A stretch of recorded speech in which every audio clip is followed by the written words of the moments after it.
Good evening, everybody. So grateful that you're here on this Sunday evening. Give it a couple minutes. We want to welcome everybody.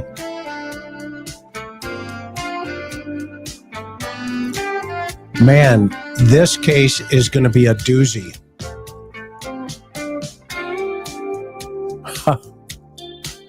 Right when you thought you've heard and seen a lot, then you get Kouri. Man. We can't make this stuff up, crime fighters. Can't make it up. It's so great to see everybody and so appreciative. Thank you, Ducky. You're out there making some happy folks, that's for sure. Look at this. So kind of you. Thank you, Laura. And Misty. So grateful to each and every one of you. I hope you had a good week.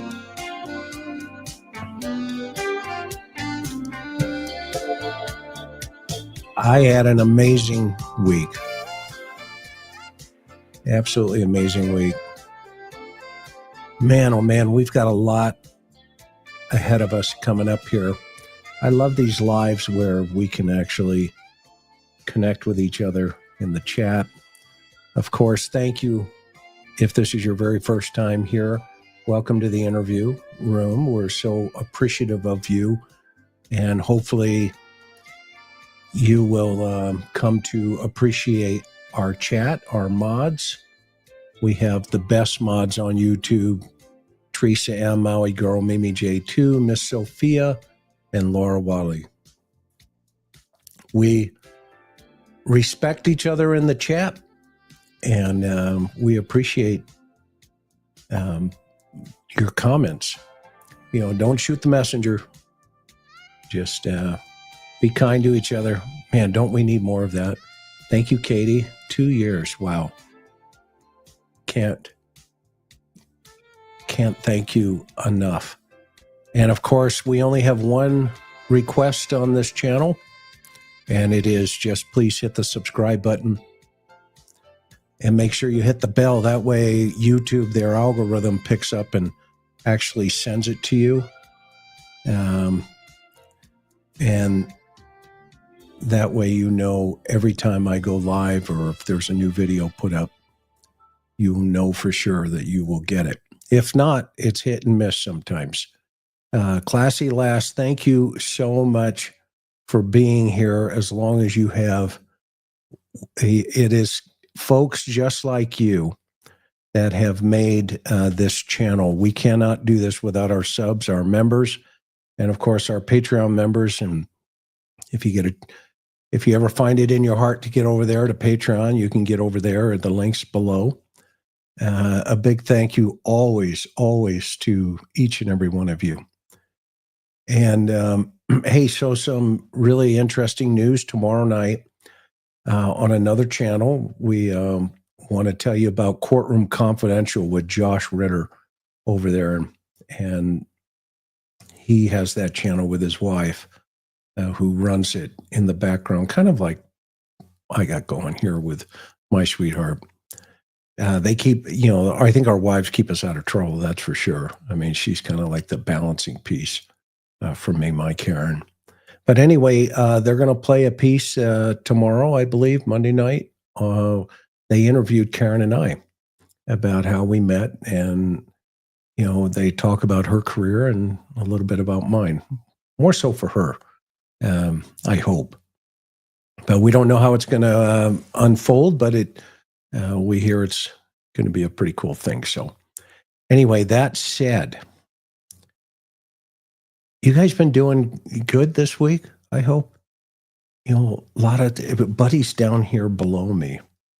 He's right at my feet, so I'm kind of got my feet up on a little platform underneath, and he is right underneath it. So I don't know what's going on with this little Jack Russell, but you may see him in the background running around. You guys know how that goes. Crazy week, right? Would you agree, in terms of the world events and just different things happening in our country? We've got fires everywhere. LA is back on fire with multiple spot fires blasting off all around. San Diego is on fire right now as well. There are some things going down there. Hawaii, the Lahaina fire, they're still recovering, those poor folks. And we can't forget any of these folks that have experienced that. And then now, with the North Carolina situation and, all the different things going on with, FEMA and the government. And man, I've been around a couple of weekends. I'm only 19, going on 20. And I've not seen any craziness like this. And I've been in Ontario's on, freezing up there. Thank you, Libby. And thank you for being here. We love our Canadian friends. And we're always grateful that you show up. But, it's just kind of weird. I don't know what it is. I don't know if what's going on. And then, of course, now we have this case here that we're going to talk about tonight. Kouri Richins, her murder trials, they're having these pre-motion hearings where they're trying to kick stuff out, and the defense and the prosecution are both going at each other. And man, this one's interesting.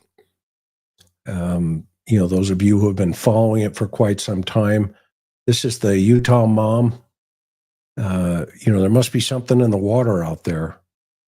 But she tried poisoning her husband on a couple different times, and then ultimately got him in March in 2022 with some fentanyl.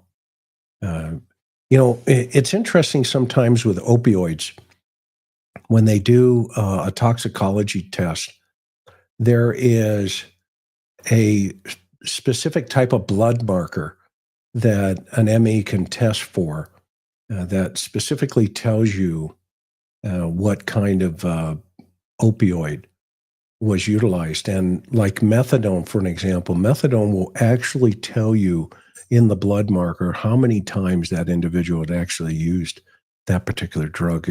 But depending on the tolerance levels, of course. But when they first do a tox test, the docs can tell you exactly, how many millimeters or, how many milligrams was ingested, and about the amount of times that individual took it. So if somebody OD'd and they didn't get Narcan on him involved quickly, they can actually tell how many times that individual had utilized it. So, but not in this case. I mean, Kouri Richins, mom, it sounded like a true love story. When it kicked off, they both meet, and she's working at a Home Depot, and he's a successful construction guy. Both had gone through various relationships. One weird thing, though, you probably know, but you always want to ask, right? At least if you're dating in Utah, you want to ask, so tell me about your family. Because her mom apparently had a situation where somebody accidentally OD'd on an opioid, and they ruled it an overdose.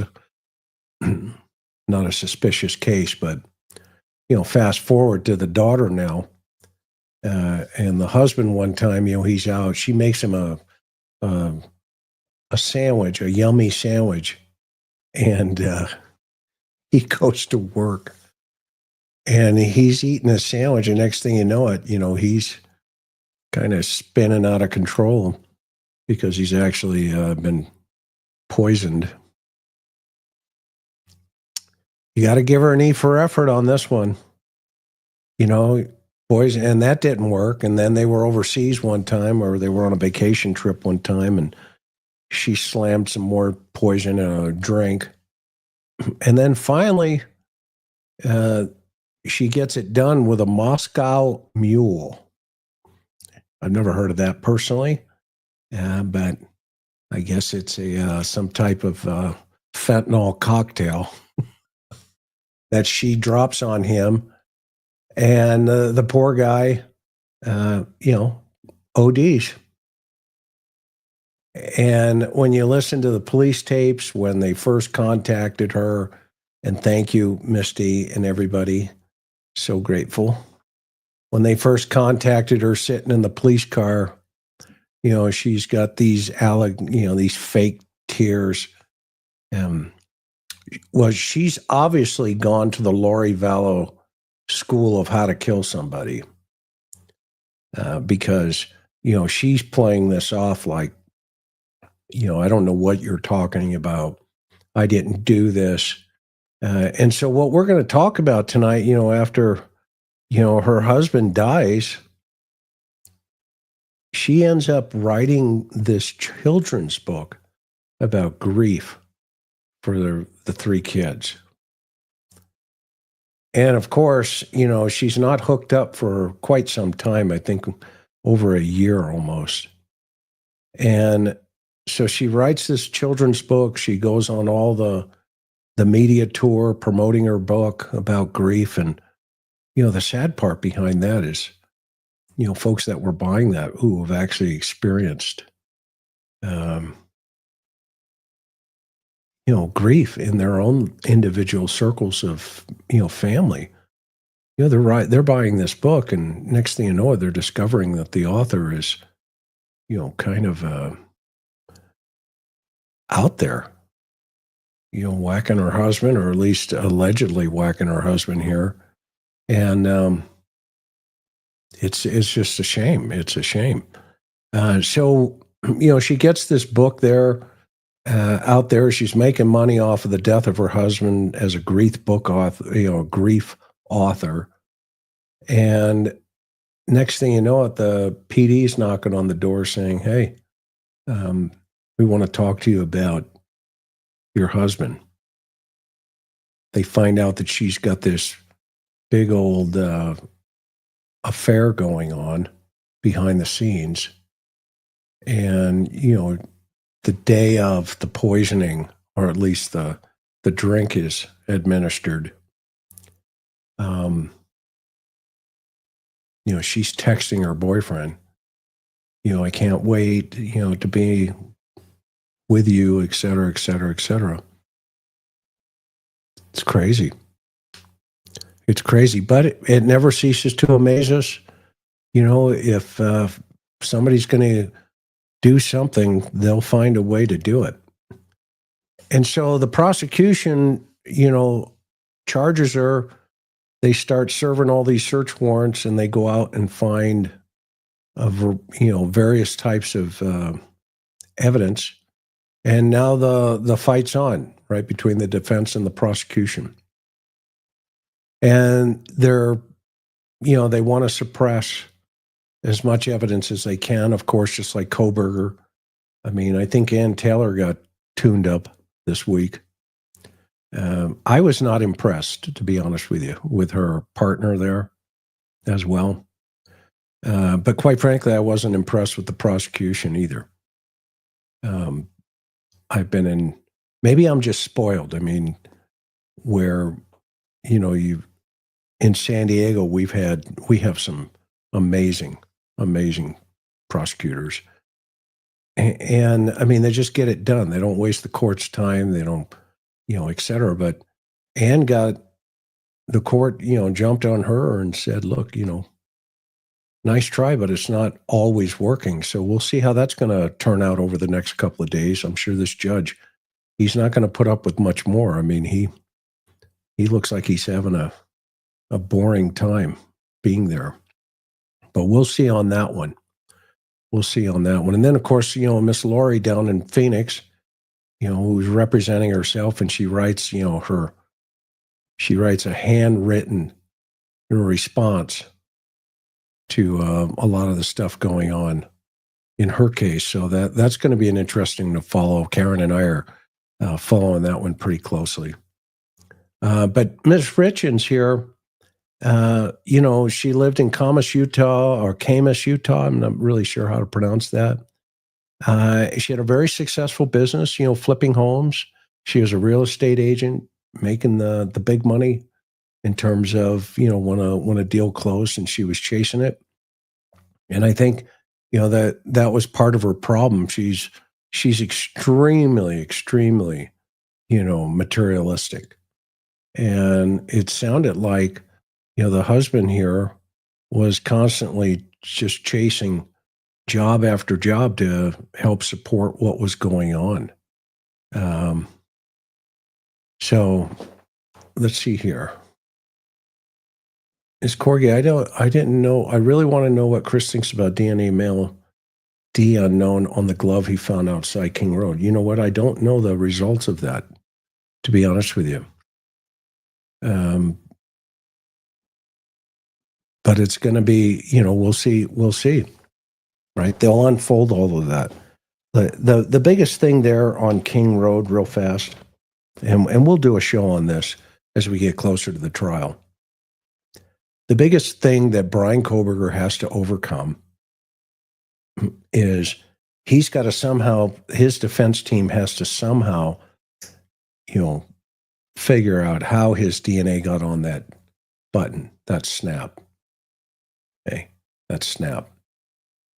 And if that's the case, if he can figure it out without, coming up with, this a concocted story of, whatever, however the defense is going to, go after it. I mean, if you think about it, if he hasn't done anything, why are they attacking the methods?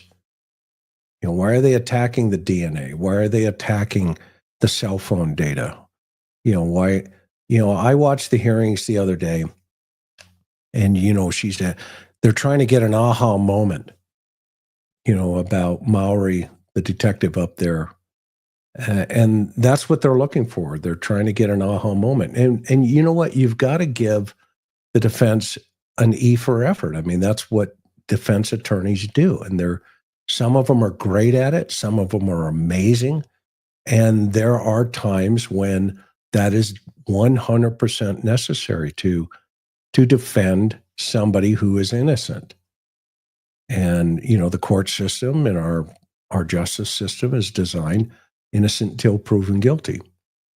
And so that means, the defense also has to explain why Brian Kohberger's, DNA is on the snap. Don't attack the process of IgG, where they got the DNA, because quite frankly, I guess it's good enough if you want to get somebody out of jail, but it's not good enough if somebody needs to be in jail. And so that's the dilemma that they have. And the judge looked right through that and said, look, I'm not putting up with this. And remember the other day, he gave her a little tongue lashing. It was very diplomatic, but, it was necessary. I mean, for the longest time, that situation's been dragging on and on and on. And these 4 victims' families, they're kind of in limbo. And, if we think about it, okay, that's how our system works. And that's always a good thing. But at some point, you have to come to the conclusion that where the judge is going here, if he rules, guess what? All this comes in. Okay, guess what? You tried. You took it was a fastball inside and you took a swing, but you missed it. And now the judge wants to move on. Let's put it before a jury and let's see what happens. So they're doing their job. And this is the same kind of situation here in Kouri Richins' case. In the Karen Reed case, same situation. In Murdoch's case, right? Alec is getting another bite at the apple potential. I mean, that's going up to the South Carolina Supreme Court, and they're going to make a decision from an egg lady. I mean, do the math on that, right? The guy was convicted of blowing his son's, brains out, and it comes down to whether an egg lady felt, that her opinion was swayed one way or another. So that's how our system works. And, I work with a lot of attorneys, a lot of defense attorneys, and they're great people. And some of them are really good, and some of them are just like, seriously, but be honest with you, that goes both ways. It goes even in the prosecution. And this week in the Brian Koberger case, I was not real pizzazzed or jazzed by either of the defense or the prosecution. And I think the judge, you can see the judge, he's sitting there like this, almost as if, he's going to fall asleep. That's never a good sign. Never a good sign. So the evidence will speak for itself, and we'll see what's going to happen. That's going to be a fascinating trial. We had a lot going. Well, so we get to walk the dog. You can't make this stuff up. So Kouri says to her then attorney, hey, Sky, I'm going to put this stuff all into the privileged category, she says, i.e. attorney-client privilege, and stuff it into, one of my books that I'm studying here for a test coming up. I mean, we all take tests in jail. And, being charged with murdering our significant others. And, oh, by the way, make sure you get this out, etc. One thing that we have to remember always, that when you're in jail, okay, there is no reasonable expectation of privacy.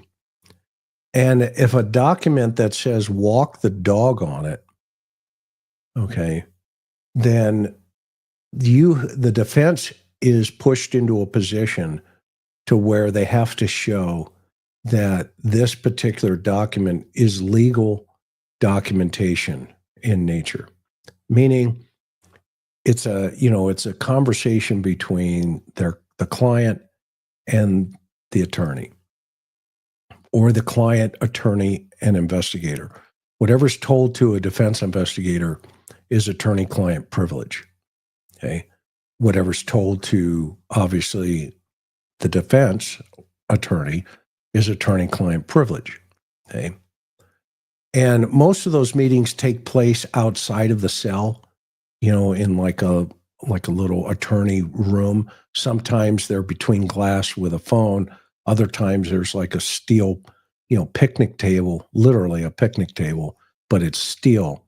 And they lock you in with your client, and you go through an interview process and you talk, and it's not recorded because the attorney's in there with their client. And that's attorney-client privilege. Okay. And so in this situation, the cops come in, the jailers, and they do a search in the cell, which they can do that for contraband or anything. I mean, they don't even need a reason. They can just, do a surprise search on everybody and because they're looking for, knives or, drugs or, what they call pruno, alcohol, sometimes made inside of the jails, etc. And so they go through and they find this particular, they find out about this letter and they confiscate it, and they did it a second time as well to this novel that we're going to talk about tonight. But what I want to do is read the letters and then get your guys' opinion on looking for the correlations here, because this is a letter about walking a dog from the defendant. This is what, she's saying, right?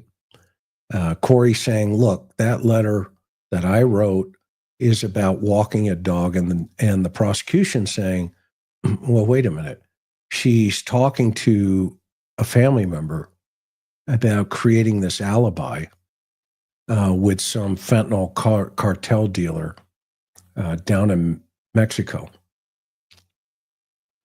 because her husband Eric used to go down there and cop dope at this cartel ranch.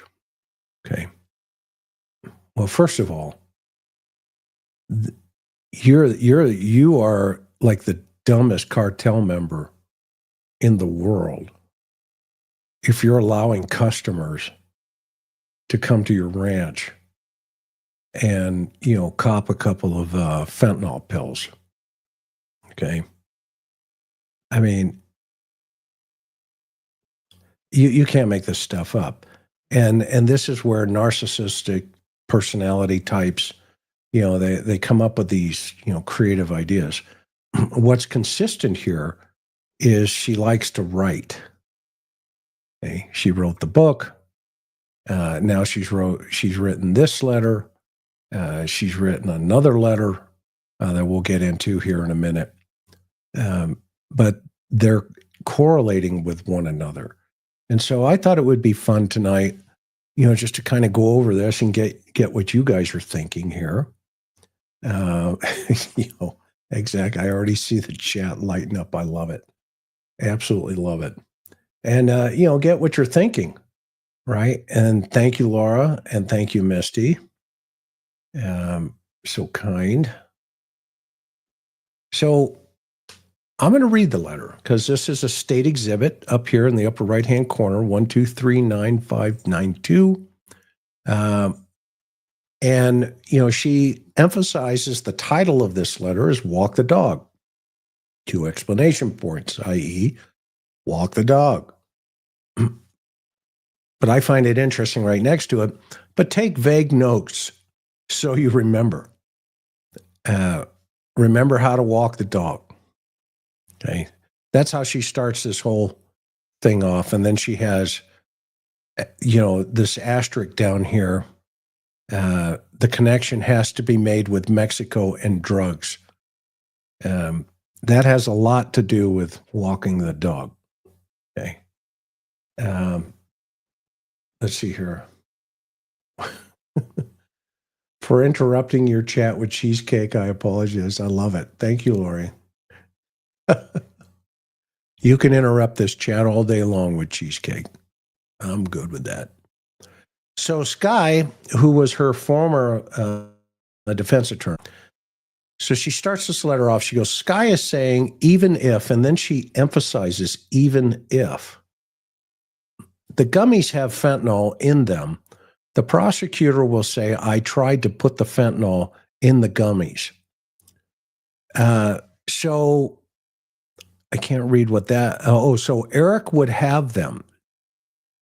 Stupid, I know, but that's what she's thinking. So she's laying out her defense attorney's conversation and strategy on what we would call a theme. And what a theme is just that. What's our defense going to be? Well, they have to create a theme. Some other dude, Eric gets his gummies down in Mexico, and then he laces them with fentanyl, and she doesn't know about it. Okay? That's going to be the theme. Stupid, I know, but that's what she's thinking. We will still test them, though. However, and she emphasizes that again, She wants to link Eric getting drugs and pills from Mexico. So we need some kind of connection. Now, this is interesting. She is transferring all of this connection stuff to her attorney. And that's why she started this letter in the very beginning with her attorney's name. Not that it's her idea. Okay. Let's be clear about that. It's Skye's idea. Her private investigator is doing some research on the ranch cartel place Eric would stay at. Well, first of all, I mean, just look what's happened. Look what's happening in this country. I mean, are there people really going down to Mexico at a cartel ranch and hanging out and buying gummy bears full of fentanyl laced? You know, I don't know about you, but having worked in Southern California near the border, having worked cartel murders, having done all kinds of different things in my career,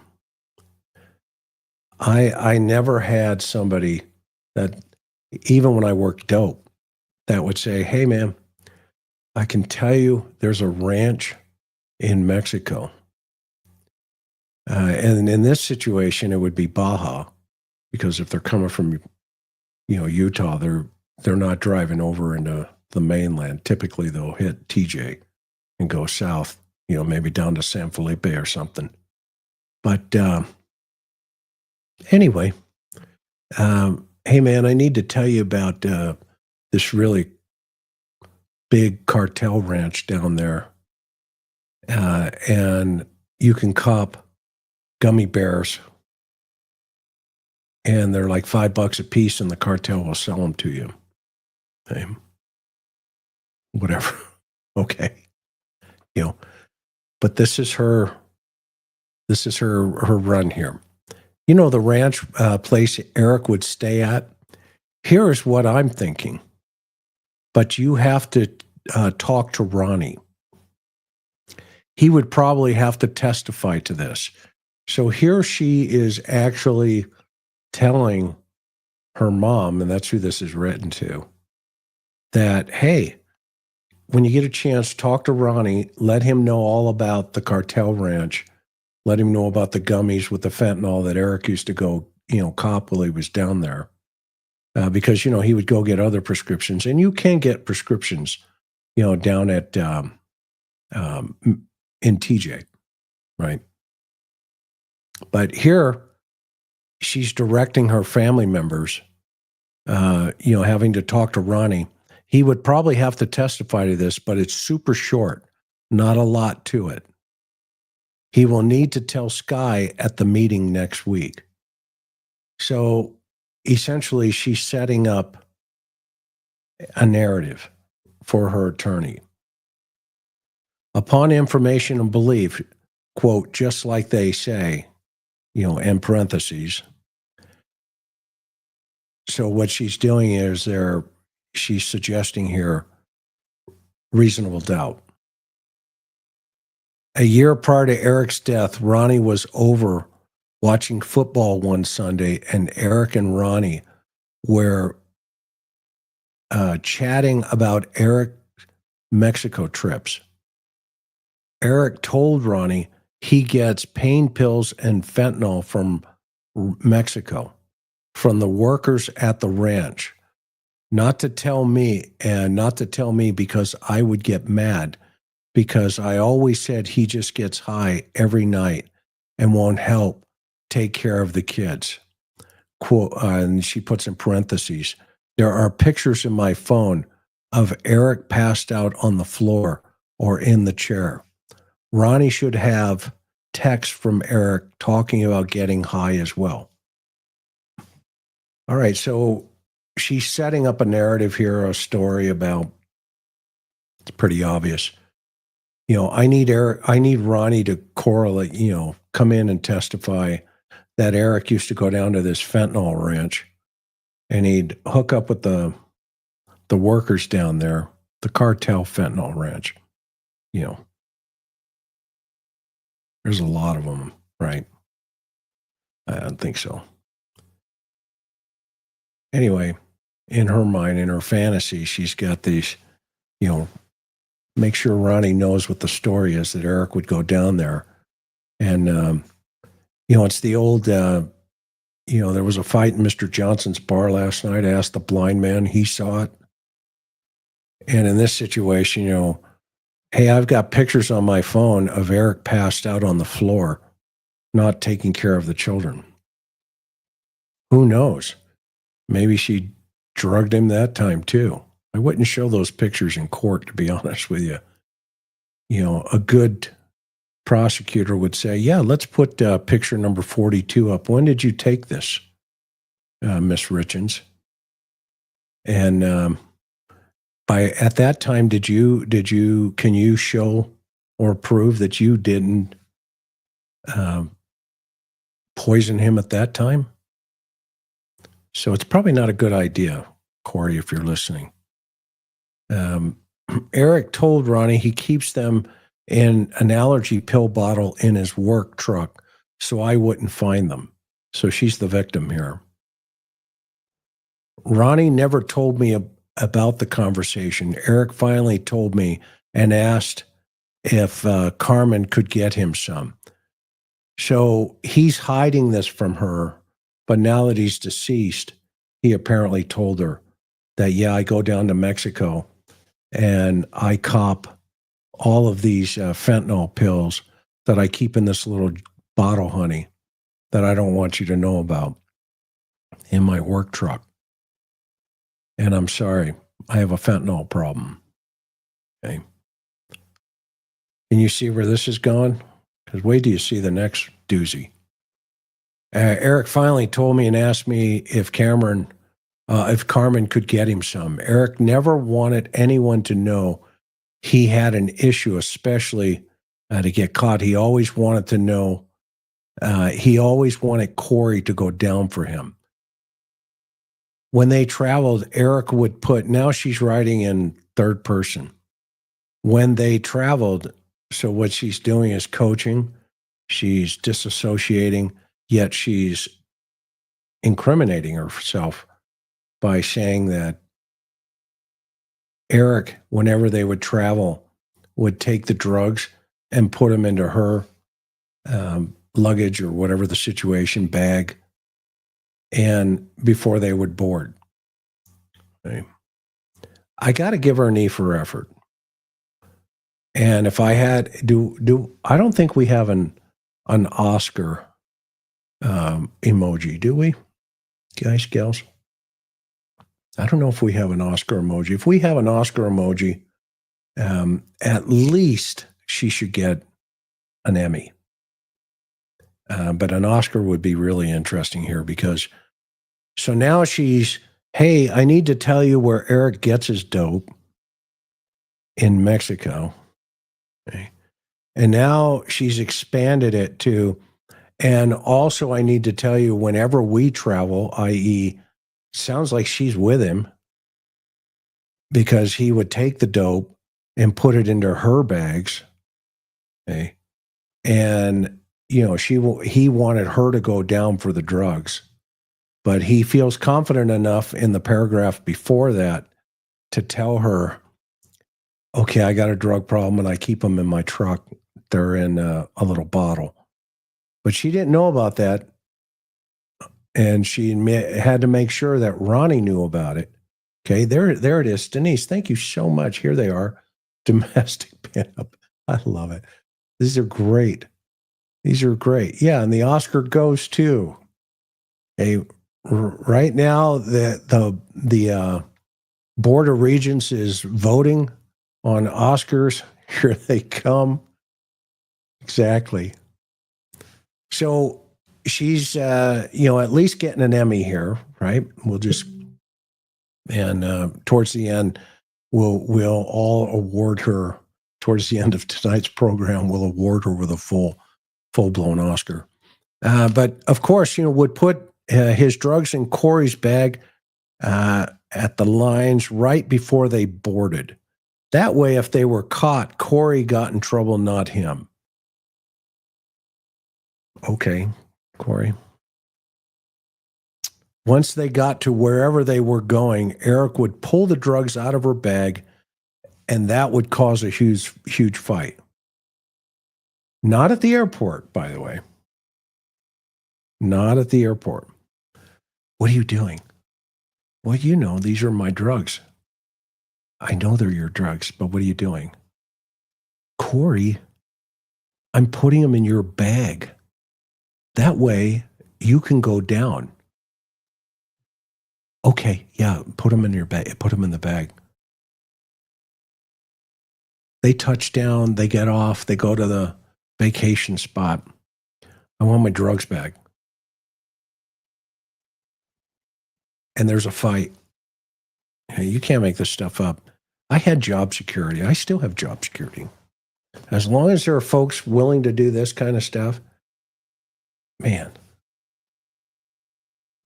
my Karen's always like, are you ever going to retire? No. Why?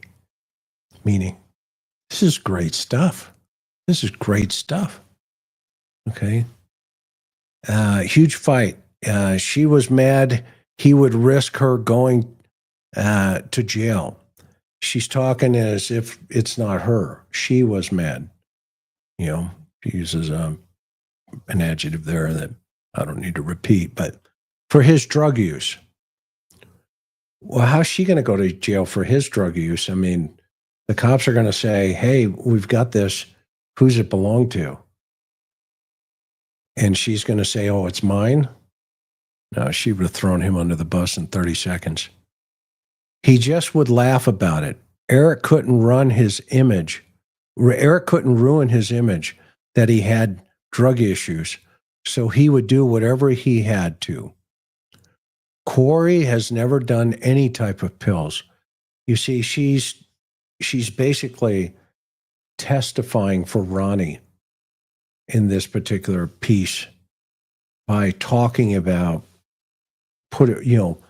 she's basically putting herself into the third person and letting Ronnie go, hey, here's the play here.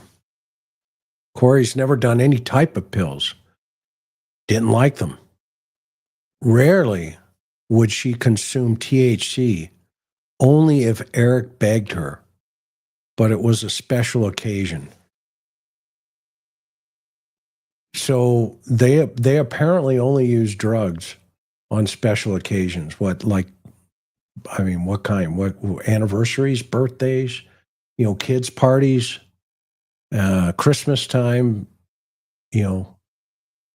Valentine's Day. Hey, here, smoke this joint. It's Christmas. Well, it is a special occasion. Okay. And so I guess she was, taking, drugs at that time. I don't know. I mean, that's what she's saying here in this letter here. Kind of dumb. And then the asterisk, reward this or reword this however he needs to. Make the point, just include it all. The connection has to be made with Mexico and drugs. Ronnie will have the messages to prove Eric confided in him about getting high. He can be short and to the point, but has to be done upon information and belief. LOL. Okay. They never found pain pills or fentanyl in my house because he hid it in the allergy bottle in his work truck. And Cody emptied out the work truck within a week, so they were never found. When you talk to Ronnie about this, meet up with him in person. I worry sometimes your house and phone are bugged. It's a good worry. We just heard in the Koberger trial about the pen trap. There's a product out there that you can, if you've got a warrant, which they did, you can trap every inbound, outbound type of situation. It's pretty cool. When you talk to Ronnie about this, meet up with him in person, meaning, what is this, Get Smart and Agent 99? If I was a defense attorney reading this, I'd be going, no, we got some problems here. I worry sometimes your house and phone are bugged. Maybe drive down to Salt Lake, SL, and meet him after work without Bree. Sky has to make the connection between Eric and Mexico. Yeah, Sky has to make that connection. You mean you have to try to make that connection? Sky's no longer your attorney, and this is probably one of the reasons why. Connection between Eric and Mexico, because that makes the most sense in her mind. That doesn't make any sense to anybody who makes sense, common sense, who has common sense. There's not a jury, I think, that would buy this particular story. Can you imagine him getting up on the stand and testifying, well, Eric used to go down and get high in Mexico, and he would buy his dope there at the cartel ranch by some of the workers, would sell it to him. And then he would come home and, his dope would be in a little allergy bottle in his truck. And he would take that allergy bottle everywhere he went. And sometimes, Kouri and Eric would get on a plane, but just before they got on the plane, TSA, they knew they had to go through TSA. So what they would do is, I knew that Eric would take that bottle and put it into Kouri's bag in case they found it. Then Kouri would go down. And what else, Ronnie? Well, they would then get back to the hotel, and he would take the drugs back because obviously she didn't go down for the drugs. They didn't find it. And, they'd get into fights over it. Well, how do you know that? Well, Eric confided in me. He told me that's what they used to do. Okay. How convenient. How convenient that this page 3, this letter's written, and it's, sent out there. That's kind of the narrative. So I don't know about you, but it doesn't make sense to me. Between Eric and Mexico, because that makes the most sense. If it's Ronnie's information and belief about the conversation over football, she can use that as a connection. Tell Ronnie, don't overanalyze it. It was a quick 2-minute conversation, LOL. Tell him I need him to do this. Bring me home, and then we will get those darn bees. Also, please text Lotto or call. Tell him, do not text me anything about us doing things together, ever. That's never going to be found out. Like church, skiing, trips, nothing that puts us together. It doesn't look good. You know what doesn't look good is putting it in writing. I mean, this is a prosecutor's dream. That's what doesn't look good. She's manipulating the entire conversation here, and it's like, hey, cheesecake. I love it. More cheesecake. Keep it coming. Jump on the cheesecake train. Ducky, go. And Summer, thank you so much for being here. Summer's Army, gifted. Thank you, Misty Dawn, for everything you do. Each of you are so kind. Not buying the ticket. Exactly. Yeah. How much is that one? Right. But I think we all have to be, you would have to be really, if you were in the jury, you'd have to be thinking, okay, yeah, that's the ticket, right? Not going to buy that one. So, Sod, some other dude, we're so close to the end. Let's push through. Have the conversation with Ronnie before he meets with Sky. That's the attorney. Then tell him to tell Sky at the meeting about that conversation. You know, the one I just wrote above? Hang in there. We're almost there. Love you to the moon. Take vague notes of all this so you remember before you walk the dog. I saw a commercial yesterday, Utah Mortgage Relief. Google them, please. Oh, yeah, this is the PS. PS. I saw a commercial yesterday while I'm in jail for killing my husband, allegedly. Hey, I just need to throw it out there. I was watching TV here in, Pod 4, Cell 312 in the break room. And it says, it's for people behind on their mortgages. Can you see if they can help me on all of our, at all on Manassas House, please? This gal's got the wherewithal to start thinking about getting mortgage relief. Man, that's ice cold. She just wrote a letter about trying to create this false narrative and alibi, story that she's trying to plug into the brain of a potential witness.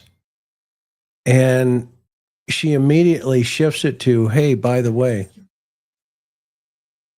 can I get a mortgage conversation going?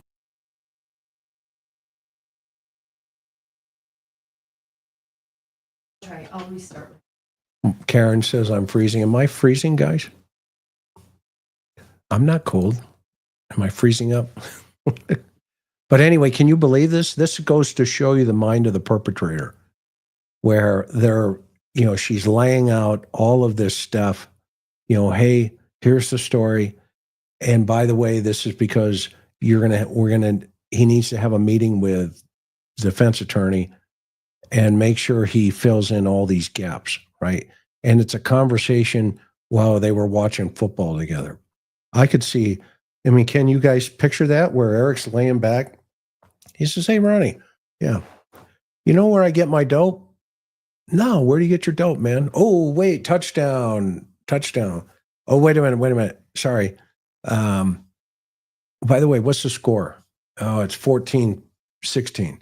Dang it. We're so close. But anyway, hey, I go down to this ranch down in Mexico. Really? Yeah. And what do you get, man? Well, there's a couple workers down there, and they work for the cartel. You mean like the Sinaloa cartel? Yeah, they don't shoot you or nothing, or they cut your head off or hang you from a tree upside down. No, man, I go down there all the time and get my fentanyl. Really? How much? Oh, they sell me like 30 fentanyl. Well, let's see, that's like 30 times 5, maybe, $150? Yeah. Wow. Man, they'll do that, nickel and dime stuff like that. They won't sell you like, $100,000 or $200,000 worth. No, man, I can get it for like, $5 a pill, a red blue. A bluey. And they're, they got the 30 on them, and they're blue tabs, and you can, put it on tinfoil and smoke it. Really, you go down there and cop it just like that? He says, all the time, dude. He says, wow, cool. Okay. Oh, touchdown. Oh man, look at that. What's the score? 23. Man, we're losing. Hey, and by the way, you're going to make sure you have a meeting, with Sky, and tell her that you go down and do this. Oh, I forgot to tell you, sometimes Kouri and I also go down, but we fly, and I take my dope, the stuff I keep in the truck. Oh yeah, man. Yeah, I know all that. And I put it in her bag. I love her so much. I put it in her bag. Really? Yeah, I mean, we love each other that we're going on vacation. Can you imagine the dude having an affair with this girl and thinking, let me get this right. She may have whacked her husband, and now she wants to be with me. Well, that guy's not the sharpest tool in the shed, that's for sure. I don't think that elevator's going to the top floor.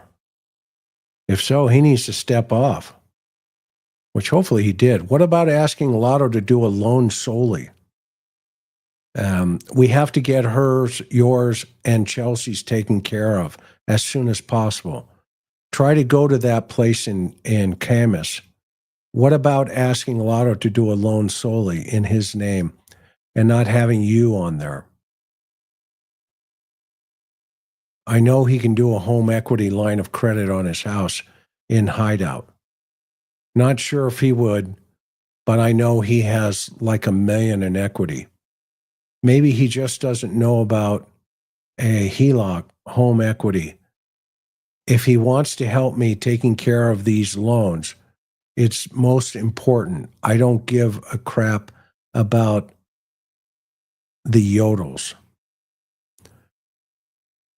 Remember, I told you one way to get at Katie is going through my phone. And this is devious right here. This is Mean Girls right out of the movies. Let's give her an Oscar for this one.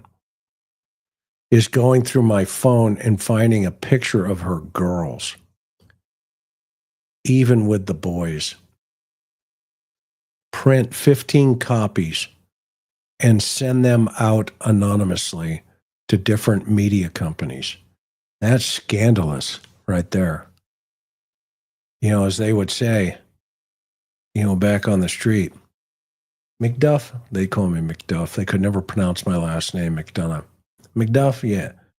That girl is scandalous, man. You think? You think she is? Yeah, man, she's scandalous. Okie dokie. Yeah, that's not good. That's not good. So here, she is willing to take children and print 15 copies of photographs of these girls, or maybe they're not children, maybe whoever they are, but if it is kids, that's even worse. But as even adults, that's bad. Print 15 copies and send them out anonymously to different media companies. Obviously, don't email the pictures, so it's not traceable. Kind of like the fentanyl. She would be livid if it got out to the public. You notice how she underlines and then capitalizes the L and the V? This is one cold cookie. She's sneaky. Sneaky, sneaky, sneaky. And dangerous. And dangerous. Thank you, Victoria. Thank you for Cat Age. You've been here so long. We're so grateful for you. Really appreciate you. That's scandalous right there. Sending it to media companies, but don't do it so they're traceable. She would be livid. You would just have to do it sneakily, meaning, just be sneaky, like a snake. And be careful. Sneak around, but don't get caught. She would try and trace it back to you.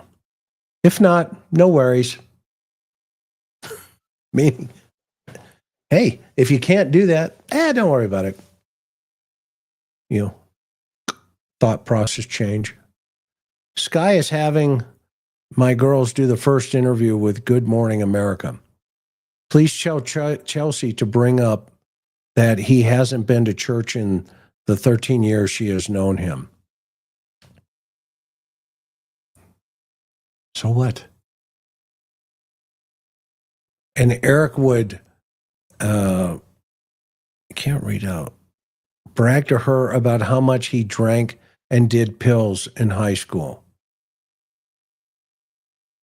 Tell Kelsey to say Eric always wanted Kouri to go down for him. Oh, here's another, cut. Yeah. What do you got, director? Hey, well, make sure that Kelsey says Kouri Eric always wanted Kouri to take the fall. Okay, you got it wrong, man. For example, he would put drugs in her suitcase when we would travel together. So if anyone got caught, it was Kouri. He would put it in her bag right before they left the house, so Kouri didn't know. Then we would land wherever. Eric would take them out of her bag, and Kouri would be angry, and they would argue about it. This is all, hearsay. He said, she said, that they kind of said it all. This is fantasy, like the book, the grieving book. And it didn't care. Let's see here. They would argue about it. Tell Kelsey to say how Eric didn't care and would just laugh about it and say, well, I can't get in trouble. As if it was okay that I got in trouble. See, she's got a fantasy going here of some make-believe story that because she's adding details about getting caught. Okay. And that Eric would just laugh, about it, saying, well, I can't get in trouble. And it was okay that I got in trouble. Have Selma talk about Eric in Spain not being able to drink. So he was looking for drugs the entire time. And explain the drink that waitress gave him and how I called his doctor. And now she's introducing alcohol, or at least a drinking scenario here, right? There's a drinking scenario here. It's kind of interesting because that's what they're saying. He was administered this Moscow Mule drink. I have no idea what that is, to be honest with you. Maybe somebody does in the chat. But she's now introduced a drink in Eric's life at some point. It sounded like when he was in Spain, and he would drink because he couldn't get his drugs. Okay. And how I called his doctor and one at the pharmacy immediately. Have Allie talk about how the sisters have always been jealous of me. This is Eric's sisters. Because anything they could do, Kouri could do better.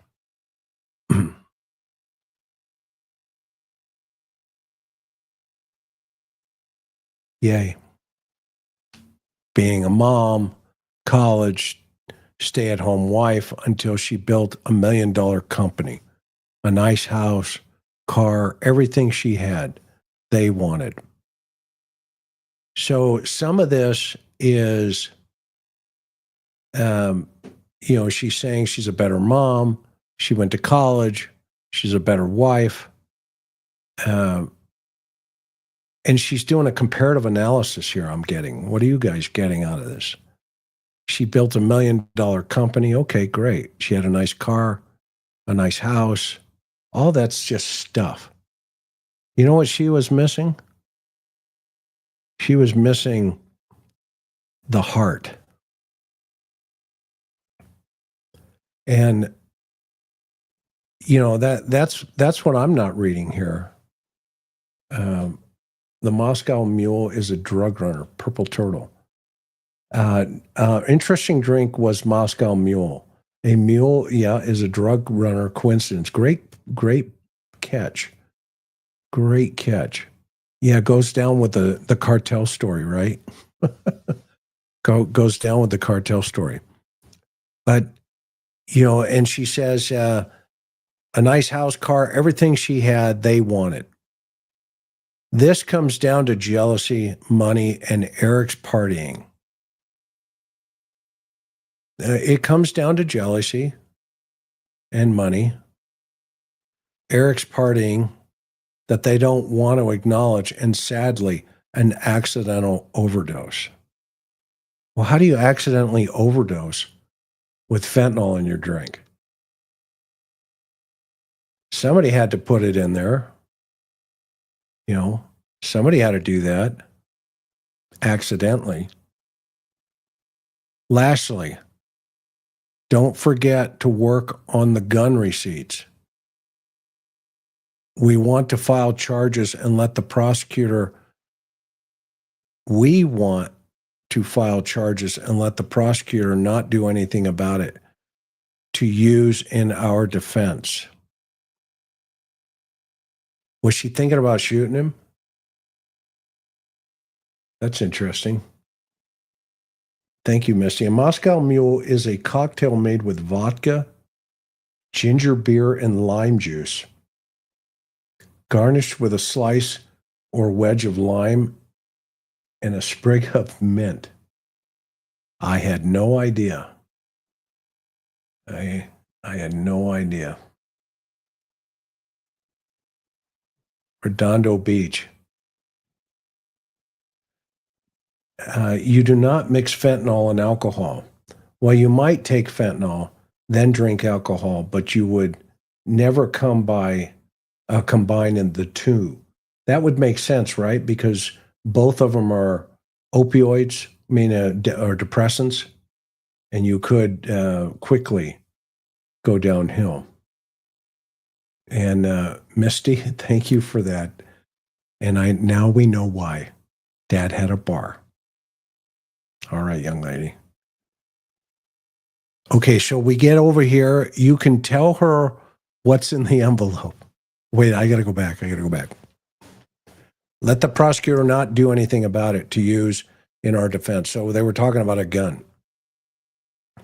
Will you buy a box of Crest white strips? You can't make this up. Let me get this right. Yeah.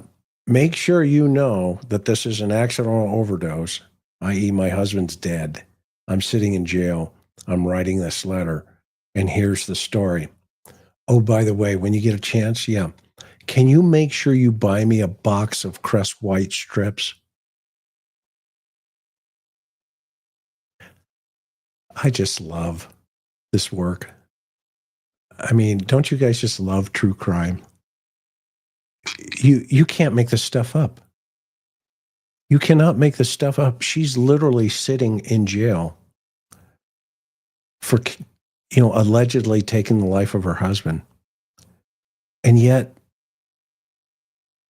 vanity and ego kick in.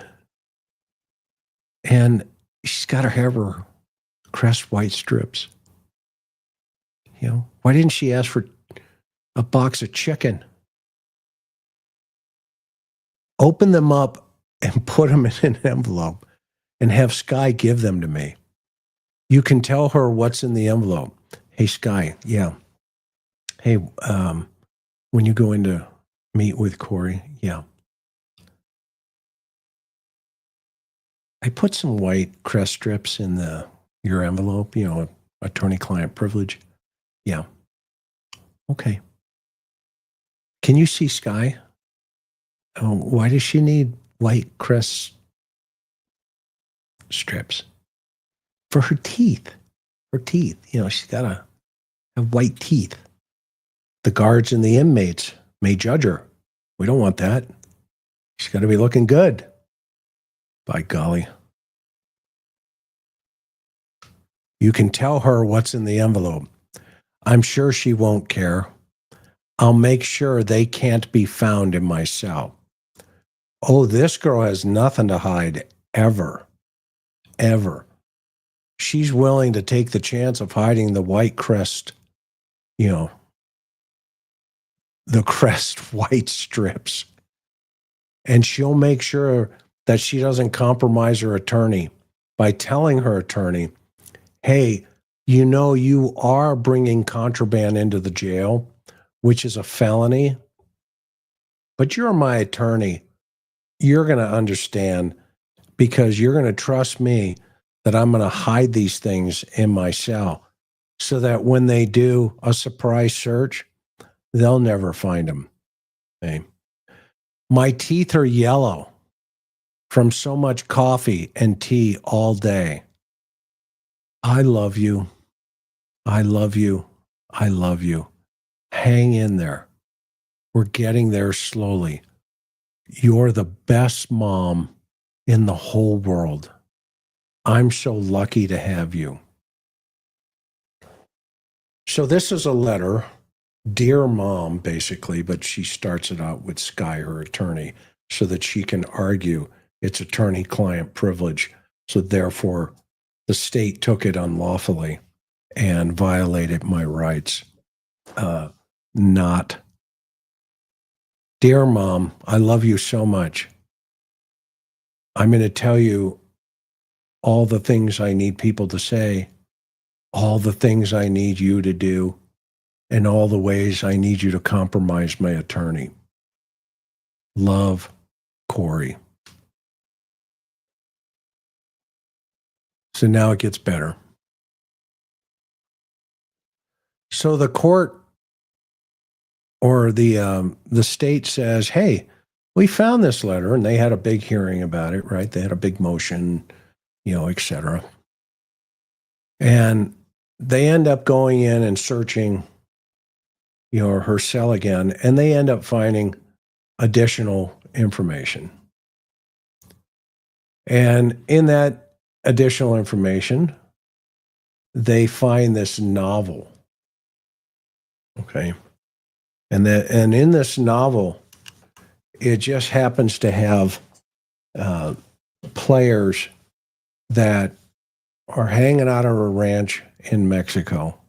And this is to her brother. Okay. And this is the second letter that the prosecution finds. In, by the way, the same type of scenario where it's sitting in a book.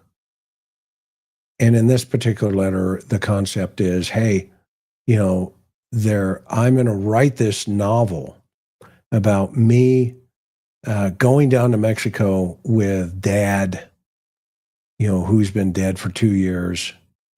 And while I'm down there, I go to the house I go to the ranch where Eric used to go to. And, while I'm down there, oh my gosh, you're not going to believe this, Ronnie, her brother. They're trafficking women down there too. And I'm down there. Now, what she forgets to add is,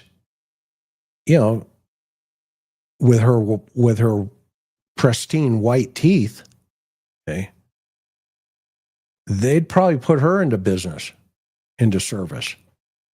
Okay. I mean, I was a vice guy, and I've yet to find, some of these personalities that wouldn't have locked her up for a couple of days, beat the crap out of her, tell her you're going to die or you're going to make me money.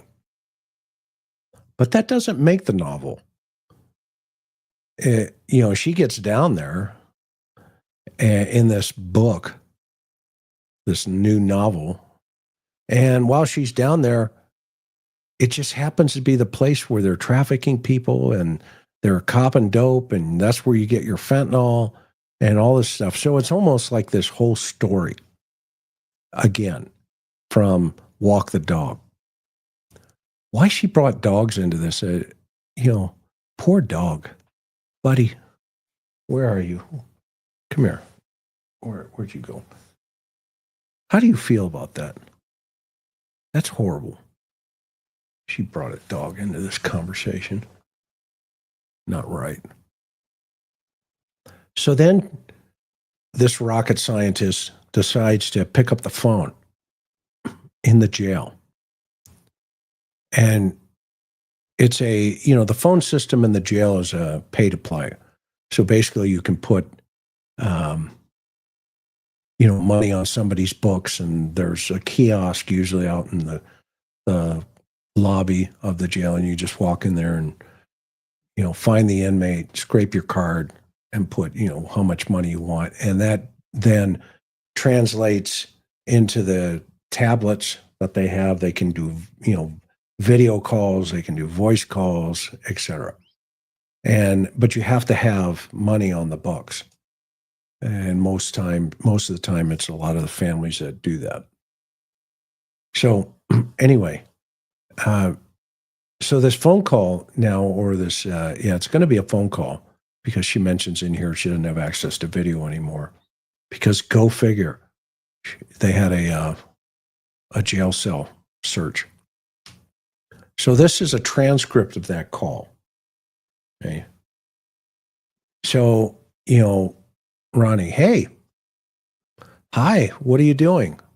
Ronnie, so working. So what? You can call but not text? Kouri, I guess so. I don't know. There's been some kind of mix-up because the guy that did my disciplinary action yesterday, he never said that I couldn't text message. He said I had a video call. So, but then, Ronnie, oh yeah, maybe, Kouri, the deputies here are saying, no, he needs, okay, so this is what the sentence says. Limited phone calls. It says limit phone calls to voice only and only handwritten letters out for 90 days. So basically she got busted. And she went before, the sheriff, whoever the review, officer was. Hang on for a minute. But he just came in to object to her throwing dogs under the bus. Anyway, it went before the review officer, and the review officer said, hey, you violated the policy. You're busted. 90 days. Only handwritten letters. And by the way, you can't make video. You can't text, nothing. You're limited to just phone calls, voice only. And she goes, he's staring at me. I'm going to pick him up here in a minute if he lets me. The little turkey keeps backing up as I go to pick him up because he knows I'm up to something. These Jack Russells are so smart. Ronnie, for what? Kouri, exactly. What does that mean? Ronnie, doesn't it Kouri, only? Ronnie, you literally did not do anything. What the heck are they disciplining you for, Kouri? And then I'm on 30 days of lockdown, 23 hours a day, no commissary, i.e., I can't buy snacks. I can't have chips. I can't have any of this stuff. This is not right, Ronnie. And I have to stay in my cell for 23 hours. I want peanut butter cups. No commissary. For what, Ronnie? They have to give you a reason. I poisoned my husband? No, wait a minute. She didn't say that. She does say, for the paperwork. That's what they're saying, for my paperwork that they illegally found. Yeah, which I wasn't hiding it. Let me get this right. You mean the paperwork in your cell, and it's the same stuff, kind of like you're going to protect your attorney by hiding it in your cell. You haven't done anything wrong. Are you kidding me? Ronnie, for your paper, what does that have to do with the jail? I don't know you're in it. Let's start there. He sounds like a real rocket scientist. What does that have to do with your behavior in the jail? The rules? Let's start there. Kouri, well, I guess the jail gets to do disciplinary action too, is what they're saying. The jail does disciplinary. Ronnie, again, for what? Kouri, and the court, and they're trying to say, my paperwork was contraband. Ronnie, contraband? Yeah. Ronnie, you stuck it in there? What the heck does that mean? Kouri, well, it doesn't they're just trying to stack as many things on there as they could. There's three different, they call them findings. 3 different findings. That's what they call them. everybody. Ronnie, contraband means any item that is relating to inaudible is illegal to be possessed or sold. Kouri, yes. Kind of like the white strips in the jail. That kind of contraband. Like what are you talking about? Kouri, I know. It doesn't make any freaking, hold on 1 second. Oh, I don't know what she said. The great thing about these kind of jail calls, these are always awesome. You know, an inmate may be on the phone or they're on their tablet, you know, and they're trying to, you know, do some type of communication. There's always some pinhead in the background who's also in custody who is poking at you like, you know, who are you talking about? Why are you saying that? You know, what's up? Why are you doing this? Okay. And it turns into this Donnybrook almost, you know, behind the scenes, right? Where, you know, they're arguing with each other. And I think that's where she goes here. Hold on 1 sec. Oh, I don't know what she said. And then she comes back and goes, anyway, I have no idea how one freaking relates to the other. And I think she's yelling at another inmate. Okay. You can't make this stuff up. Thank you, Miss Sophia. You're awesome. So, Ronnie, it doesn't. Those pieces of blank Park City Police told the jail what to do. Yeah. Like Park City PD has the time to go, you know what? Yeah. Hey, she's going to make a phone call or she's going to do something. Yeah. Let's call the jail. Okay. And let them know that, you know, this is all got to take place and line it up so that when she gets on the phone call, she can complain about it. Okay. You know what Park City PD did when she was booked for murder or whoever it was? They said, hey, can you monitor her calls? Absolutely. Well, here's a call coming in, Kouri. They don't have to tell them. They automatically have access to the system. And they can listen from their desk, you know, with a pop, soda,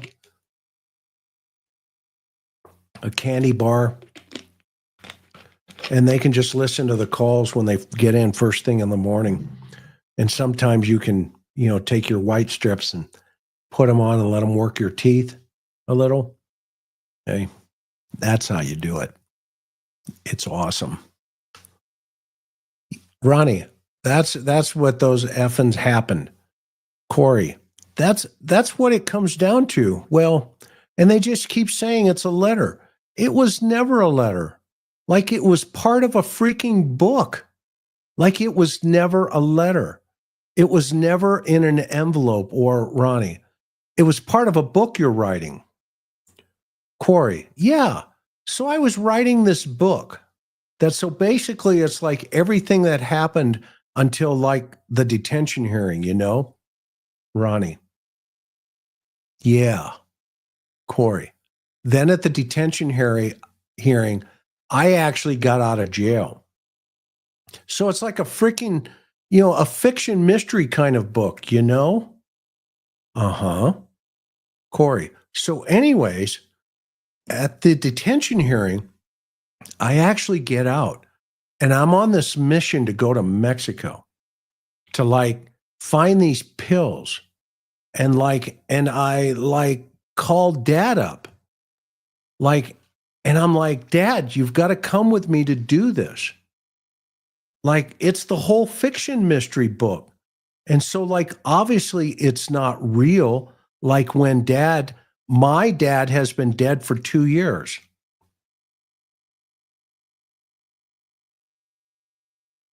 Here's a call coming in. You're talking to your brother, and his dad's been dead for 2 years as well. And so, verse line 21. And so, like, obviously, it's not real. Like when my dad has been dead for 2 years. Like, who are you talking to? The detectives listening to the call? Like, yeah, my dad has been dead for 2 years. Okay. Ronnie, the brother, the son of the dead dad, like who's been dead for 2 years. And apparently he didn't know that because she just told him, hey, in case you forgot, dad is dead, for like 2 years. Oh, yeah. So anyway, me, and dad go to Mexico. I mean, it's like really long, like 60-something page book. Ronnie. Oh, yeah. Yeah. Yeah, I'm buying that one. Okay. What else do you want me to know? Okay. Am I dad? Is that my, I'm confused. He's thinking he's got to be. Kouri, me and dad go to Mexico and we go to the ranch that Eric stayed at. Isn't that interesting? Kind of like walk the dog. Okay. It just happens to be walk the dog at the same ranch. And now she's in a fictional story going to this ranch again that Eric stayed at. And then we find out there's human trafficking.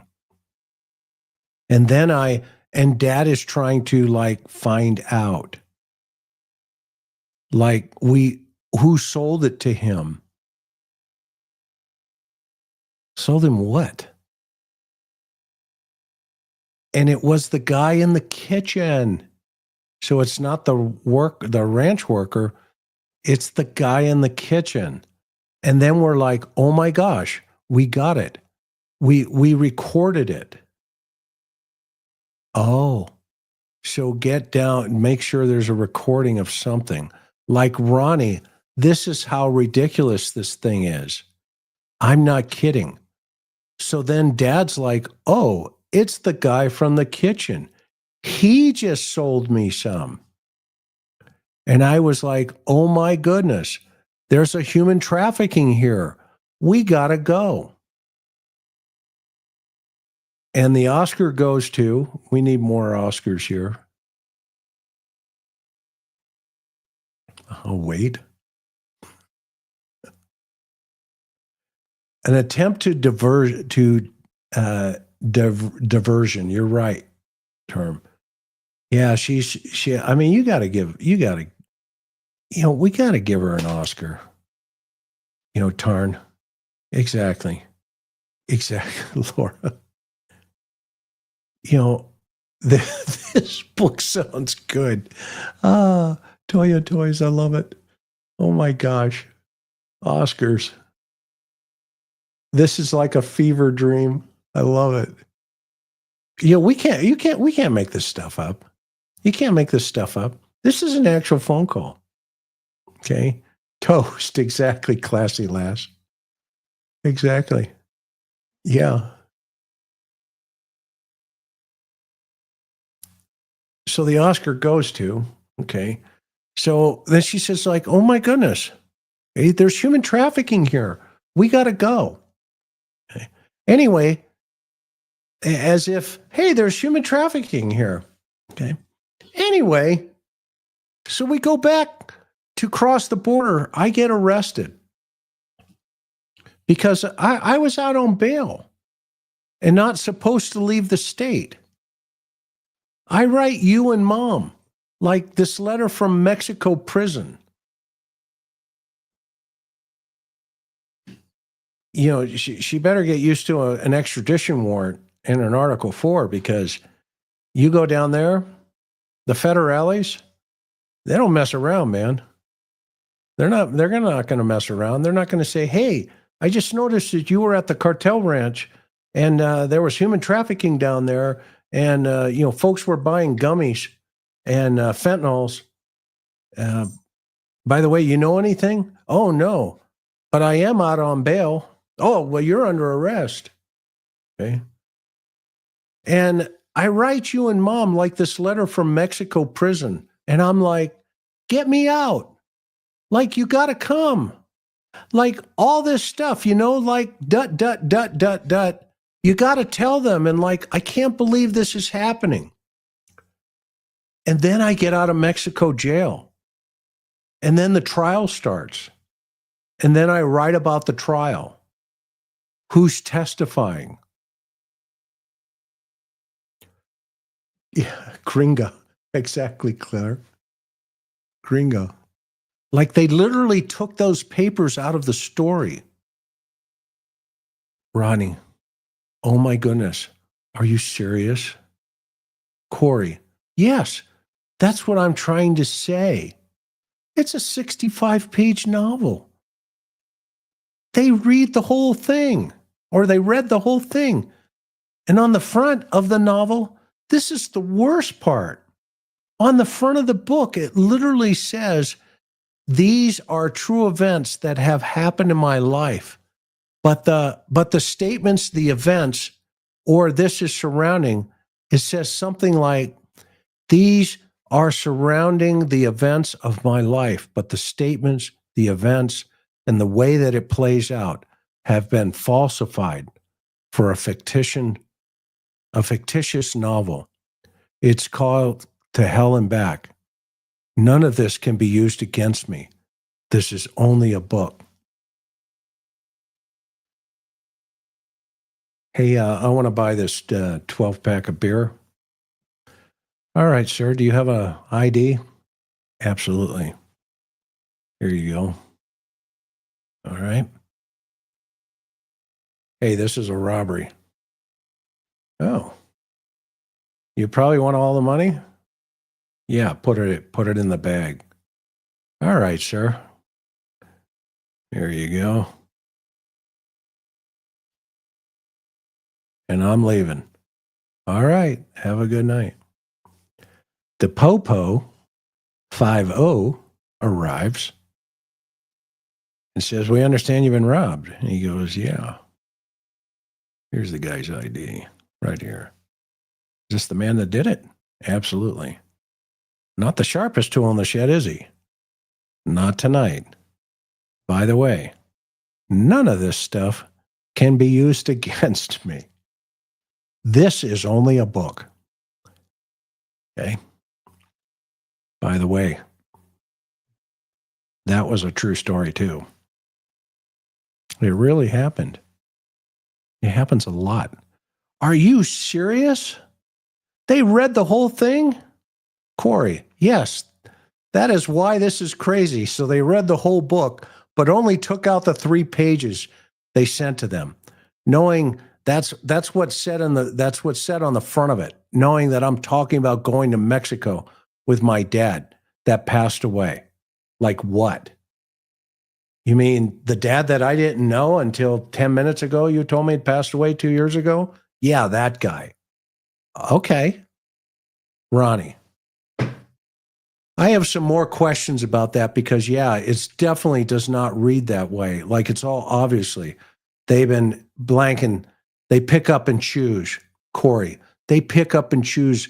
And it even talks about, like I said something about, I want Sky to get me white strips. Or something like dut, dut, dut, dut, dut. I don't know what that is. And then this thing is, so like I get locked down because I got like white strips in, I put like, I don't know, some girl told me or told on me or something. Like I write this whole thing and then it talks about like the media stuff. And I'm like, oh my gosh, now I'm going in Mexican prison. Like the media is going to go crazy. So it's like, so a lot of like the first chapters are all like true, what like everything that's played out, and then, yeah, Ronnie, Kouri, the last of it is kind of an all altered. And like I said, some of it's true, some of it's not. Like, it's a book. It's a fictional book. Like and then I said something like, the media is going to go crazy. Like, you have to tell. I don't remember who I said, somebody about doing like media, and like had posted like this picture of the kids. So I was like, you posted that? Like, this is crazy. Like, get me out of prison. Blah, blah, blah. And the Oscar goes to, like, you know, and it's this long thing. That's what they're nitpicking. Ronnie, do you have like all the other pages? Yeah. So does Sky know this? Yeah, I told her. I gave it to her. And she gave, remember, the white strips and all the girls. Make sure you get it to the media. It just so happens to correlate with the fictional book. Like, get them out there. Get all that going there, Ronnie. Yeah, I told her. He, if he takes a position in this, Misty nutters. Exactly. Nutter utters. Exactly. If he takes a position in this, he's got to be real careful, because he's getting close to, accessory after the fact. Not only tampering with witnesses, but, he's kind of on the fence here. Bud's in the room. He's back there protesting about the dogs being brought into this case. Buddy, you have anything to say? You have the right to remain silent. Anything you say can and will be used against you in the court of law. You have the right to an attorney. If you cannot afford an attorney, one would be appointed to represent you. Do you understand these rights, buddy, that I've explained to you? Having these rights in mind, you want to talk to me? Going to remain silent? I don't blame you. I do not blame you. Go walk the dog, buddy. Go walk yourself. I know. I gave it to her and I showed it in front of it. It was all my Skype folder, because I didn't know how much I can say. You said a lot, Kouri. Kind of not raptorial type, but you said a lot. And you're innocent until proven guilty. But you're not very sharp, that's for sure. But he's pleading the fifth. Exactly, Misty. He's going down. You're going down, bud. You and all the other dog letters. You're going down, bud. He's looking at me like, seriously? I didn't do anything. I love this little guy. He's so fun. He's actually, he's smarter than the letter writer here. I got to give him that. Yeah, it's fiction.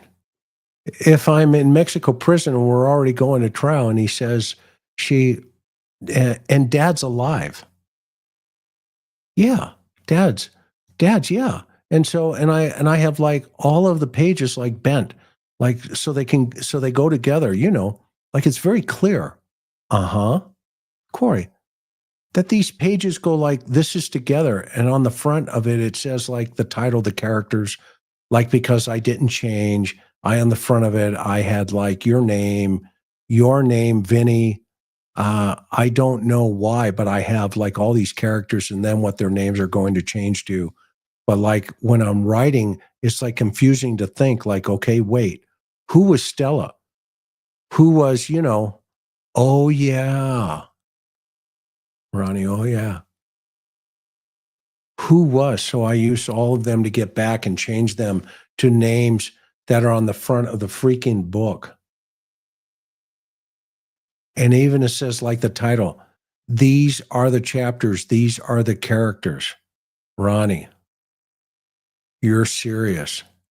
Nothing on this can be used against me. Like, this is all a mystery. Fiction book. It's all, which makes sense because the girl said they had to check my cell like 6 times. And one of the times they spent like 2 hours, and I was like, so they were reading through the whole book. Yeah, they knew what the heck they had. Kouri, yeah. Yeah. They knew that it was a BS book. Yeah. And they're like, oh, no, this looks like it could be discrimination. Looks like this looks good, Kouri, Ronnie. Yeah, discriminating. Yeah, that's why they did it.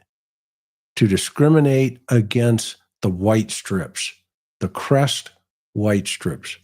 My goodness. I know, that's why I'm telling you this. It's insane. There was never a letter. There was never a letter in a book in an envelope. No, not the one they found, not the one I just read. Not that one. This was never there was never a letter in a book in an envelope. There was never a letter. That's what you're talking about, Ronnie. Does mom know this? Yeah, I told her, but she was like halfway listening. And I'm like, Mom, I'm trying to. What did you tell her? When did you tell her? A couple days ago. Oh no, the first day. I think it was the first day when I got locked down, Ronnie. Well, she clearly was not listening because she's not told me that. She was listening to you. She wasn't listening to you at all. She's complaining, Mom, you're the best mom I've ever had. Letter number 1. You're the greatest. I love you. I love you. I love you. This is almost over. Hey, by the way, can we talk about a mortgage loan when you get a chance? Okay. And, and Ronnie, now that I got you on this call, yeah, mom really never listens to me. I can't imagine why. Mom's got her own problems with people dropping dead around her, for accidental opioid,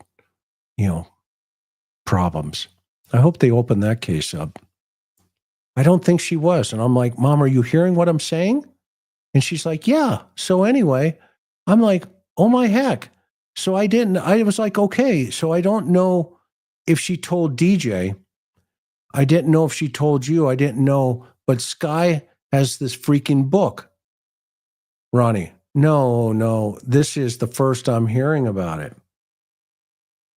Kouri, yeah, it was pretty interesting too. Like they go and we're like, Dad and I, like we're hunting and we like the Mexican guys up on the cliff and we have to pretend like, like how we are, pretending. Yeah, like Ronnie. It's such a detailed book. I'm not kidding you. Like what the F, man, it's happening. And then then we find out Marco, the guy in the kitchen, Marco, we got a name for the character, is the one that sells the pills. And we get some from him. Then there's all like these 15 and 16-year-old girls that are like getting human trafficked because they have this like 4th of July party. And like, well, like you're there too. Why wouldn't they traffic you and shoot Eric? You're in Mexico, copping all these pills. They don't care about you. You're collateral damage. Okay.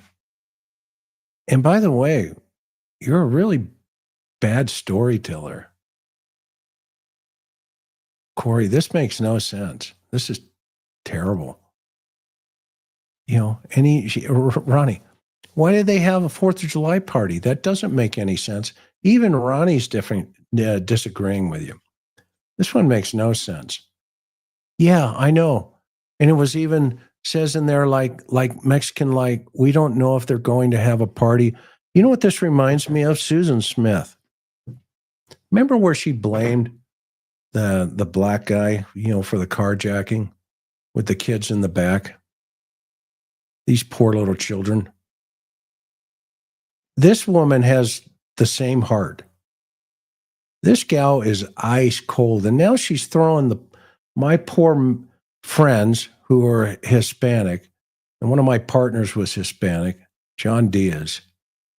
And one of my best friends that I went through the academy with, Joe Sepulveda, and his beautiful wife, Gloria. And I could keep going on and on and on. She's throwing even these folks under the bus, trying to pull them in. It's horrible. It's horrible. Yeah, Mexico is famous for its 4th of July parties. Exactly. Yeah, I don't think so, right? That's hysterical. Way to go, Ola. ¿Qué pasó? That's great. Like an Independence Day, because we're in Mexico. But, because I had just gotten like released on the detention hearing and I wanted to get to Mexico like right as soon as possible. Okay. And, we got Lila here. Hola, from a Mexican. Thank you. Thank you so much. So I hope you're not in the book here. I hope she didn't throw you under the bus, Law. So anyway, I just gotten like released on the detention hearing. I want to get to Mexico like right as soon as possible. So it was like we were getting to Mexico like on the 3rd, and then like Dad says, well, this will be perfect. Maybe they'll just celebrate anyway, and that's when like the party and drugs will come out. And I was like, okay, cool. Good idea. That's a good one. That's a good idea. That's a good idea. Did I ever tell you my Hispanic story? I was with one of my old partners, Johnny. He was hysterical. And I had this guy coming out of a building. It was a burglary. And he was climbing through the back window. And I could not remember for the life of me. And by the way, I don't know if you know, but, Dylan spent, a couple of years down in Guatemala, and he's fluent in Spanish. Anyway, our youngest. Anyway, Johnny and I are there. I gun this guy down, and I could not remember how to say, get your hands up in Spanish. So I yelled, lave sus manos. And, from the bathroom, wash your hands. And Johnny looks over at me. He goes, hey, stupid. I said, what? He goes, you just told him to wash his hands. I said, what? He goes, you just told him to wash his hands. He goes, oh my gosh. Right. And he starts shaking his hands, and, I said, well, it worked. Look, he goes, no, he sees a gringo with a gun. That's why he's putting his hands up, nothing else. He says, next time, learn, right? Arriba sus manos, right? Raise your hands. He goes, you goofball. Anyway, John and I had a long laugh over that one. And so, and then we find out they were really having a party, and like they bring in truckloads of beer, truckloads of beer to Mexico. Everybody, truckloads of beer and all this stuff. But really, it's not just a party. It's a sale, like human trafficking girls. You know what? We're having a party because we're selling girls and we need truckloads of beer. Let's get them over here, please. Okay? Arriba, arriba. Okay? Ronnie, yeah. Kouri. And I write how like all the guys and women are dressed to the T, but then like they have these like 15, 16-year-old girls with them. They're like, their makeup's running down their face, and they're like, like rocking back and forth. Like you can tell they're so drugged. And then I overhear a conversation with some guy that says, hey, I'll give you 10 grand for that girl. And that's when I find out, like, it is really a quinceañera. No, she doesn't say that part. Ronnie, oh my goodness. No, dude. Everyone is blowing, apparently. I don't know. I don't watch the news, but no, they're all blowing up about this. Yeah, Ronnie, like that's unreal. Kouri, like at one, at some point, I hope Sky's going to say like what it really is. She's a good attorney. Ronnie, I'm sure that she will. I don't think that anybody knew, like Mom told me this as I was going in to do. I was a little busy, and I was like blowing up, and then I got a call from a reporter, and I was like, I don't know what you're talking about. Like I was pretty angry at them because they like instantly asked. I was like, how do you even know about this? And she was like, well, they're talking about this and this. And I was like, what are you talking about, dude? I don't know what you're talking about. I kind of got pretty crappy with them. Kouri, uh-huh. Ronnie. But yeah, no, like apparently you're freaking. It's all over the place. So I mean, that's real good now. I'm sure the sky's going to come out and say it. Okay. Kouri, I hope so. It's even like dated back to when like it was just crazy, like how out of context everything is. Ronnie, yeah, Kouri. And it's like, oh, you know, those pages, but you forgot the rest of it. Ronnie, well, duh. Kouri, right. Ronnie, yeah. No, it makes Guy's thing was actually really good. Like legit illegally, first of all. Secondly, the gag order, like it's already out in the public docket. It's already out in the public eye. Like they're trying to, screw with you the entire trial.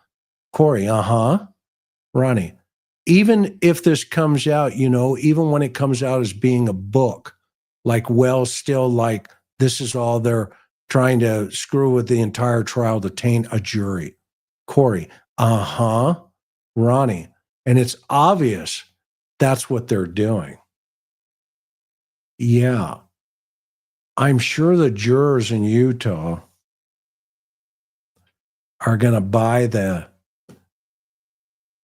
hey, we're having a 4th of July party, bring in all the girls and the beer. And hey, there's the guy that sells all the drugs. Yeah, that's the ticket. That's the ticket. And it's obvious that they're doing this right because they're that desperate. It is so unbelievable. Yeah, desperate. Forget the fact that they have a body. Forget the fact that they have fentanyl in that body. Forget the fact that, you have a boyfriend. Forget the fact that the day you're about ready to do your husband in here in terms of poison him again, okay? Forget all of that information. The reason they're upset and trying to get you is because of this fake book, okay? That's the ticket. And that this thing you were looking for the other day, they did not do it. I'm telling you, it was not done intentionally, Ronnie. The thing I was looking for the other day, and yeah, Ronnie, oh yeah, they didn't do it intentionally. Intentionally did not do it. No, they did. They did? Intentionally. No, do it. You just said they did not do it. Who's on first? Okay. Who's on first? These two are talking, code talking here. Come again. You just said they not do it. Yeah. It was never done. The specific thing was never done. And they made sure it was never done intentionally. Yeah. That is bonkers. Yeah. These morons, Kouri, because it was done. It will show, Ronnie, that's messed up. Kouri, well, yeah, I can't believe, no. Huh? Go ahead. Oh no, I just knew she wasn't like paying attention when I'm like trying to tell her. But you know how she does, i.e., she's talking about mommy. Yeah. Well, mom was just on the phone with Sky, and she says you're not allowed to call her anymore.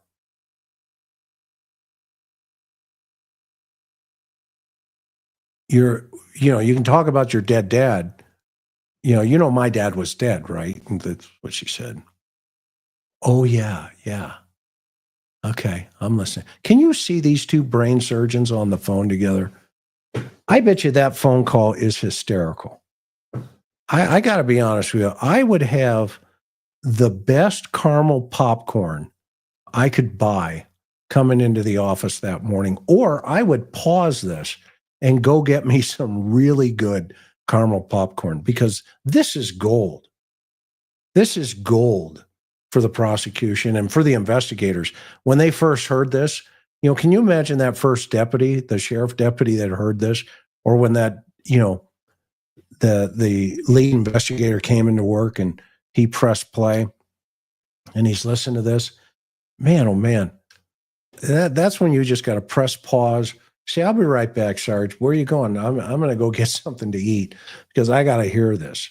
Okay. And I need something to snack on while I'm listening to this. It's absolutely beautiful. Okay. Mom just on, or mom text guy just saying, hey, this is what Kouri can't text for 90 days and do this, that, and the other, whatever. I just wanted to let you know, I guess Sky told her she can't talk to her on the phone anymore on the phone. What? She just barely said that, Ronnie. Yeah. I was like, what did you say back to her? And I said, well, no, think again. She goes, I didn't do anything, but Mom, did not hear you worth a darn. She definitely was zoning out when you said that. Otherwise, she said something if she's still referring it in the letter. It is a letter. Kouri, oh my gosh, it was never a letter. Ronnie, I know this is messed up. Well, you have to explain it to her. Ronnie, I am. I'm going to call her as soon as I get off the phone. Kouri, well, it's going to hang up in a minute. So I just want to check in. Tell her, well, cool. Don't freak out at Sky. I'm not. That's all I was like. She had like this whole thing she was going to write. I was like, no. Just say no thing again. Sky's going to file whatever she wants, but you can't tell mother not to talk to her daughter. Tell a mother not to talk to her daughter. Well, who else is she going to talk to all day? Yeah, I get it. But all right, well, you can give mom a call. I'll let you go. Okay, I'm going to call her right now. Okay, love you. Bye. Love you. Bye. Love you. Bye.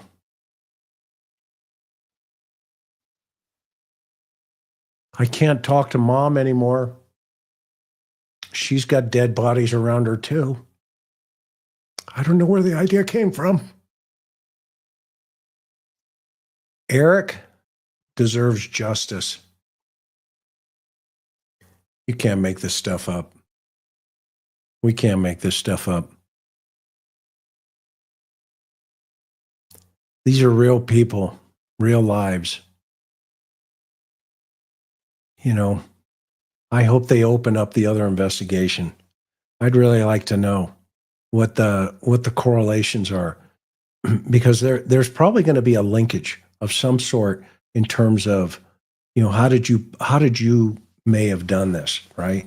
Or what happened in the last time, you know, that, you know, the fact that she marries this guy and, you know, she meets him at Home Depot and they have kids and, you know, as boys, he's got a family. So does she, but she's in her family. There's like this history of people dying. In his family, I don't see any of that personally, not suspiciously anyway. And then when she took him out, you know, she writes a book on grief. And then it's clearly she's having a problem telling, you know, what reality is. So anyway, so good stuff. And by the way, I just got a really cool interview with Vernon. He is the godfather of homicide. Look for that to drop coming up here. The link for his book here. It's called The Godfather of Homicide, Vernon Gaberth, Cop's Cop.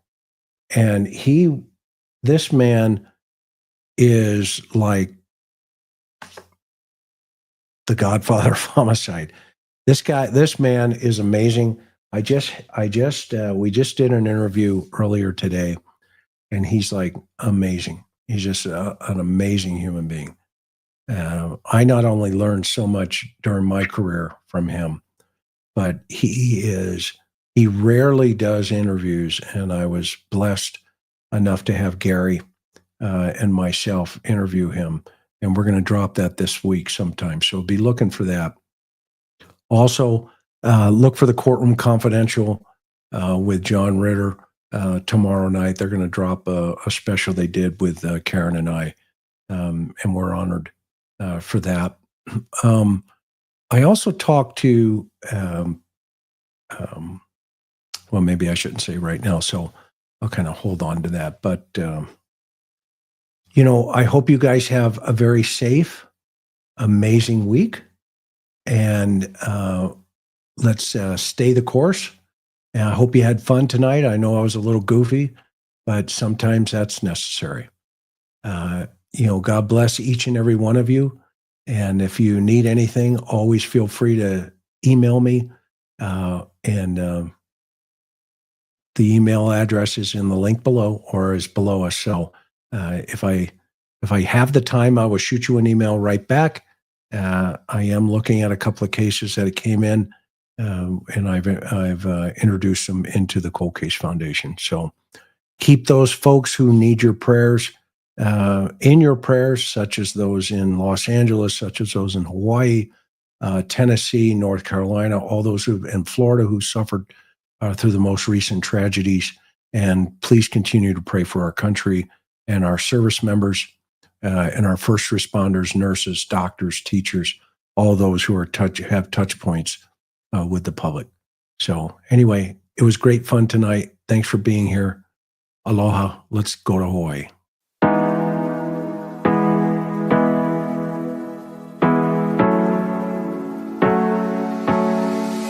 Hard working every day, I'm stressed out 24/7, babe. No timeouts, wish we could fly away. You and I go to our favorite place. Oh yeah, yeah. Make special memories together. I'll be your company now and forever. I say we fly away. You and me go to our favorite place. Feeling the sun on my face in Hawaii.